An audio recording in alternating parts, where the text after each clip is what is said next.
Pois é. Bom, eu acho que foi um bom bate-papo. Nós falamos de todos os assuntos aqui. Faltou falar da arritmia. Você falou várias vezes da Aham. arritmia. Então, eu vou só entrar um pouquinho na arritmia para a gente fechar. O que que é arritmia cardíaca? Se alguém não entendeu, Uhum. se passou para alguém, falou, aquela fala arritmia, Uhum. né? Explica pra gente assim, A arritmia, na né? verdade, é assim, é o batimento fora da frequência do ritmo sinusal que a gente fala. O ritmo Uhum. sinusal é aquele batimento que a gente bate, relaxa, solta, relaxa. Ele vai fora, né? Ele começa a ter alguns batimentos fora, extra. Ou pode ter uma bradicardia, por exemplo, a frequência fica mais lenta, isso é uma arritmia Ah, também. é? Pode ter uma taquicardia, aumentar a frequência, ou pode bater fora do ritmo.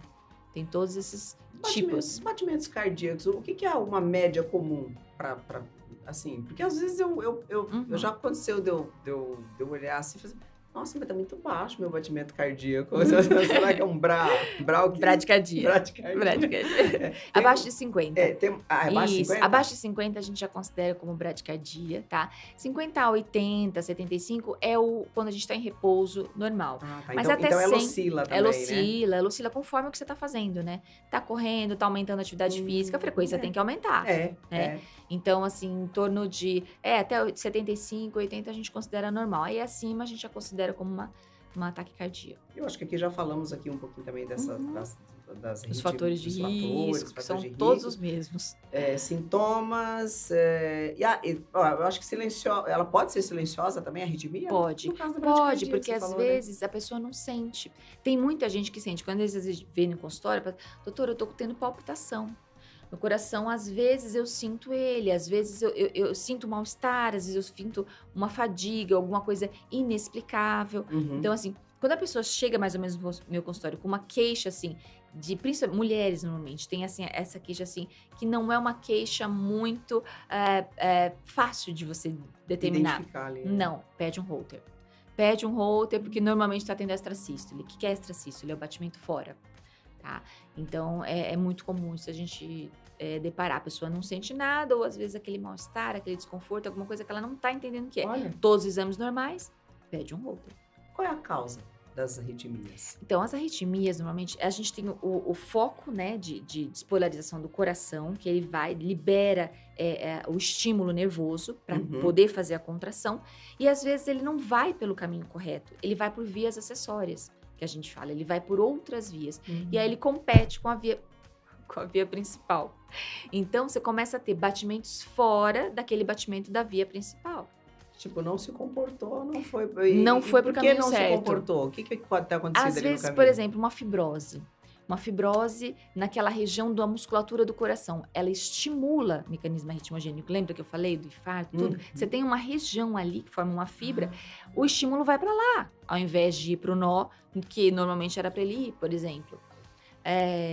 Alguma alteração também por exemplo, de caminho mesmo, tortuoso, que nem sempre todo mundo tem assim, esse eixo do caminho certinho. Às vezes ele tem um desvio, às vezes ele já Uhum. tem uma Uhum. alteração. Prolapso, essas coisas. Não, prolapso é mais a válvula. É mais a Esse é por válvula. dentro.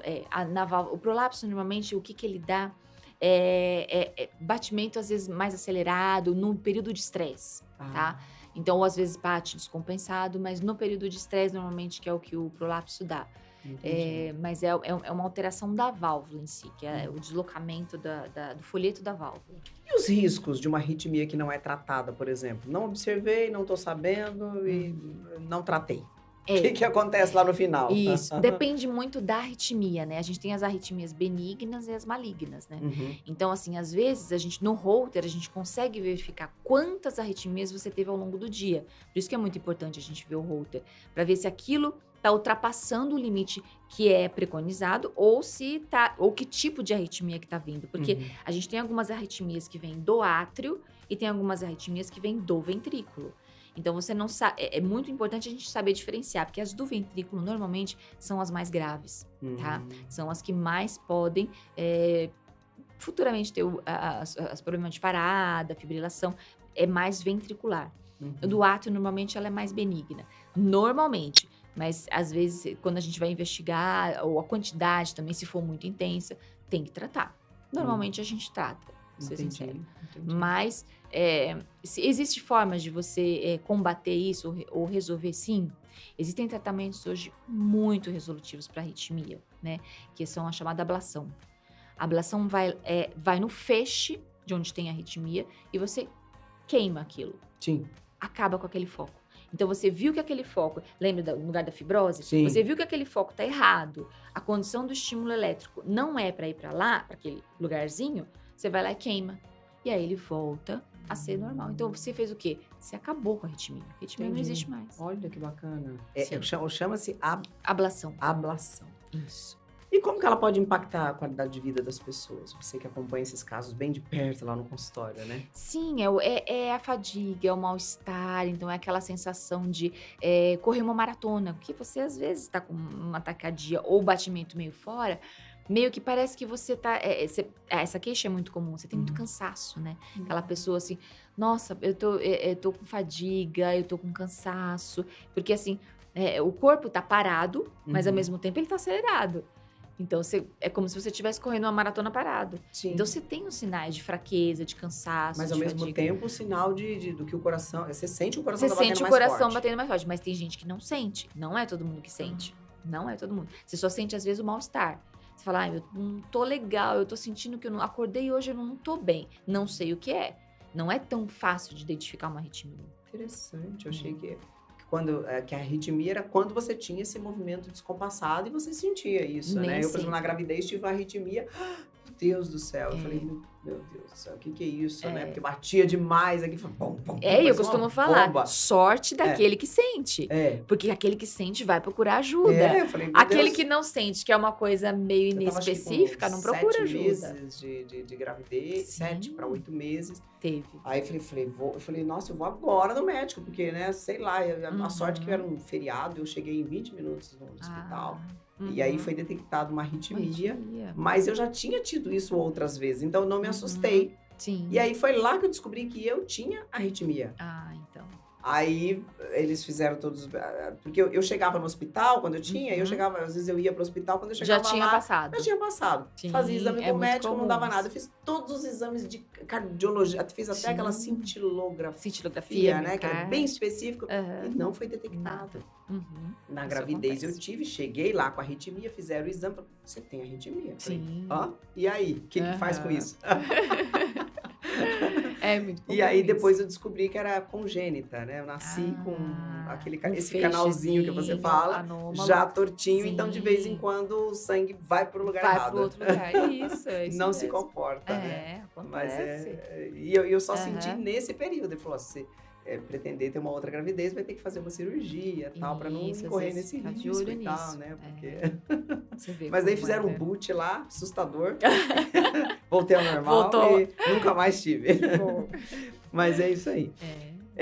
Quais exames que são feitos para diagnosticar? Então, o principal é o Holter, né? É o Holter? Então, é o Holter que a gente coloca o aparelhinho 24 horas e mede você na vigília e no período de sono, tá? E vai vendo que se... Porque, assim, ele faz tipo uma fita, assim, né? Aqui, longa. Doutor, olha que loucura. você Ao longo da vida, eu fiz vários exames. Esse E não Holter pegou. Aí, não pegou. Isso acontece. Não, acontece. não. Por isso que é tão... Olha, por isso que é difícil, né? difícil. Imagina a gente fazendo todo o acompanhamento, não pega o Justamente, negócio. eu tenho paciente que justamente fala isso. Mas, doutora, quando eu coloquei, eu não senti nada. Vamos colocar de novo? Aí a gente vai tentando. Vai tentando. Existem medidas, alguns aparelhos hoje em dia, o Loop, né? Que ele fica uma semana. Então, você fica uma semana medindo, direto. Aí, sim, tem mais chance de colocar e de ficar. Mas, assim, em termos práticos, os convênios, às vezes, não cobrem. A maioria não cobre o Loop, então você tem que fazer particular. E é um preço mais salgado. Então, assim, depende muito. Então, assim, se você realmente quer avaliar ou se aquilo está impactando a vida da pessoa, aí vale a pena. Se não... Eu acho que é só tentar pegar no momento. Entendi. Mas e uma arritmia pode evoluir para uma condição mais grave, por exemplo? Um ataque cardíaco, coisa do gênero? Pode. Porque uma arritmia, dependendo, é isso que eu falei, as arritmias mais malignas, né? Elas podem desenvolver algum grau de... Pode ter até uma parada, né? Uma parada cardíaca. Então, assim, a gente tem que ficar muito de olho, tem que ficar muito atento a isso. Entendi. Pode sim. E o acompanhamento médico para pacientes com arritmia? O que vocês fazem? Então... O que vocês fazem quando a gente chega lá e fala, teu arritmia? Tem vários medicamentos que agem em várias frentes, né? Porque, assim, a gente tem que entender que a arritmia, às vezes, é a condução do ritmo, mas em termos, assim, microvascular. Você vê, assim, aquelas alterações... Bomba de sódio e potássio, às vezes bomba de cálcio, às vezes... Então, assim, são coisas que a gente pode estar mexendo com os medicamentos. Tem um pouco mais de cálcio, o outro mexe um pouco mais no potássio, o outro mexe um pouco mais no fluxo, o outro, a bradicardia diminui a frequência. Então, cada um tem uma forma de atuar para cada tipo de arritmia, isso já tem. Então, assim, quem vai determinar isso é o especialista, do arritmologista, que a gente fala, que é uma especialidade dentro da cardiologia, para verificar qual tipo de arritmia e o tipo de tratamento que deve ser realizado. Eu fui nesse moço. Aí ele virou para mim e falou assim, a primeira paciente, ele era até relativamente jovem, ele falou assim, é a primeira paciente que vai sair do meu consultório sem medicamento, eu não acredito. Ele falou assim, teve um episódio, você tem episódios muito isolados, então não vou ficar fazendo você tomar todo dia um remédio para um negócio que é congênito, né? Porque ele também não pegou, né? Ele não pegou no momento, ele não conseguiu ver qual que era a arritmia. E aí ele falou, porque depois eu fiz exames complementares e tal, né? E aí foi isso.